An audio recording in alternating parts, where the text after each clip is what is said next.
ko alam saan nanggagaling yung sinasabi nilang failure ako as a Department of Education Secretary. At ang clincher dito, hindi yun. Hindi yung gusto niya akong manatili at magtrabaho para sa kanya sa administrasyon. Yun yung pag-alis ko, nagbeso-beso siya sa akin. This was 10:25 or 10:30 in the morning. Baba ako sa oras ko. Hindi lang ako sigurado sa oras.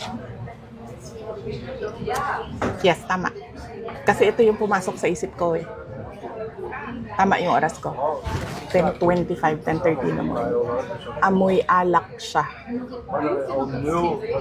At kung ako ang pahulain, kung ano yung alak na yon, whiskey. Pero, hindi ko naman siya nakita nag-inom ng whiskey. Nakikita ko siya lagi umiinom ng champagne. Pero amoy alak siya at 10:30 in the morning. Doon na-confirm yung decision ko na mag-resign.